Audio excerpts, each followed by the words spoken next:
Hello guys, अस्सलाम वालेकुम। आज हम स्टॉक वेरिएशन का क्वेश्चन नंबर 10 को सॉल्व करेंगे। तो क्वेश्चन नंबर 10 हमारे पास जो है वो कांस्टेंट ग्रोथ का क्वेश्चन है। तो हम कांस्टेंट ग्रोथ के क्वेश्चन नंबर 10 को सॉल्व करते हैं। क्वेश्चन आपकी स्क्रीन पर आ जाएगा। Elliott County Telephone has paid the dividend shown in the following table। 6 years का दिया हुआ है, ठीक है। 12, 11, 10, 9, 8 एंड 7 का, ठीक है। डिविडेंड पर शेयर उनकी वैल्यूज दी हुई हैं सबकी। उसके बाद हमसे कह रहा है द फर्म्स डिविडेंड पर share next year is expected to be 3.02। अब ये जो है ये एक्सपेक्टेड है नेक्स्ट ईयर, तो D1 है ये हमारे पास। अब पार्ट ए में हमसे वो कह रहा है if you can earn 13% on similar risk investment what is the most you would be willing to pay per share, ठीक। बी में हमें कह रहा है if you can earn only 10% on similar risk investment what is the most you will be willing to pay per share. C में हमें compare and contrast A and B को हमने कंपेयर करने के क्या उसमें चेंजेस आई हैं, ठीक है। तो हम क्वेश्चन को स्टार्ट करते हैं।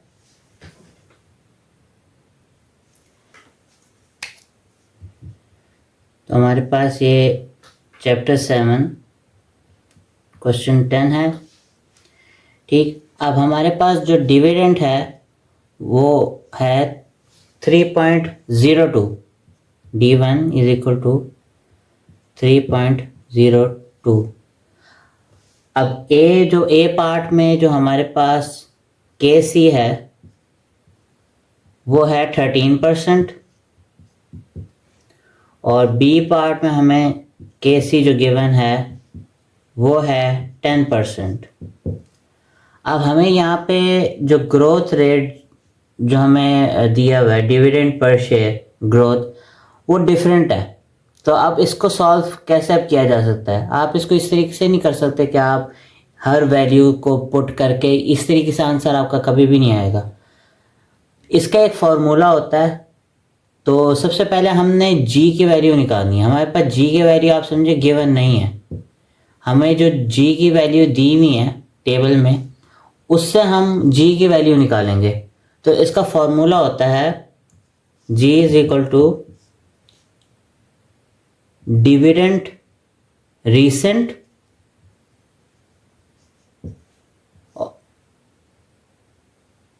और डिविडेंड अर्लीस्ट, ठीक है। 1/n प्लस 1,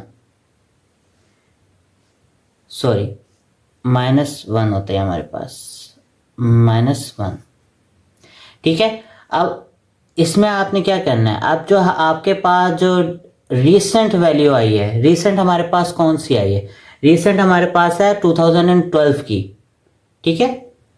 तो हम 2012 की वैल्यू डालेंगे। हमारे पास गिवन है 2.87,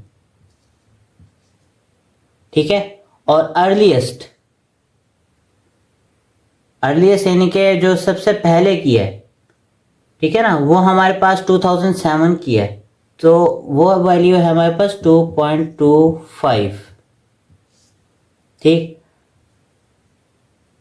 अब यहां पे हमारे पास n है, तो n को हम कैसे फाइंड करेंगे।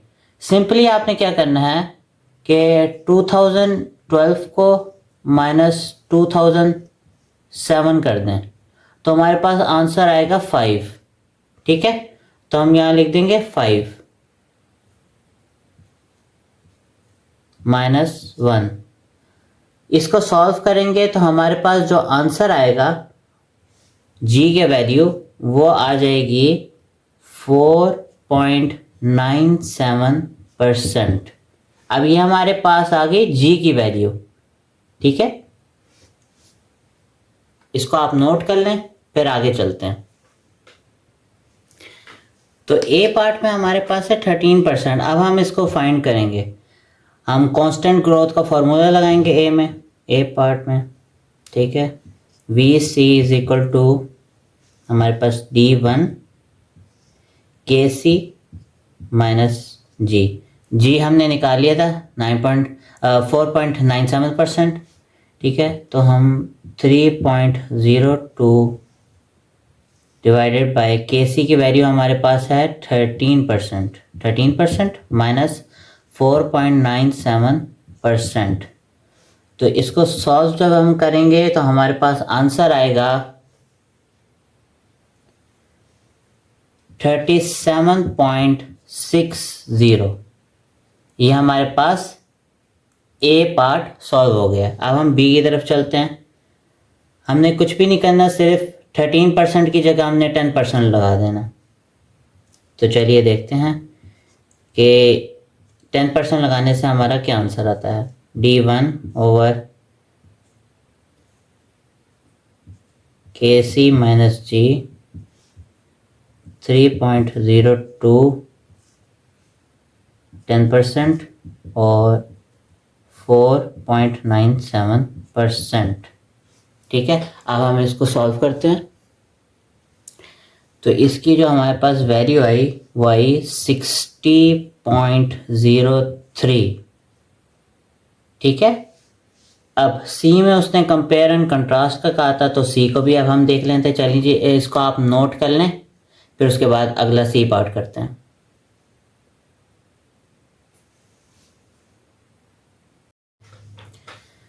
तो हम सिंपली इसको कह सकते हैं कि when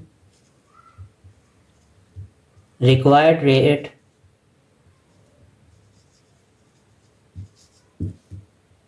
rate increases,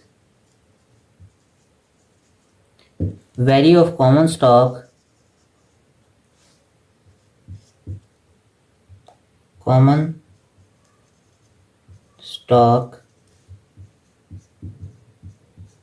decreases।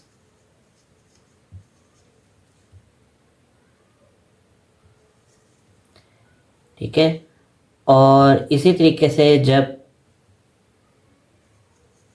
when required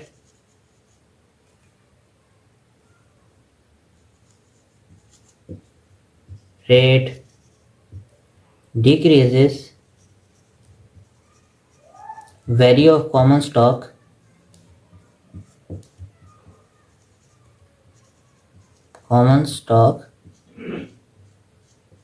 increases।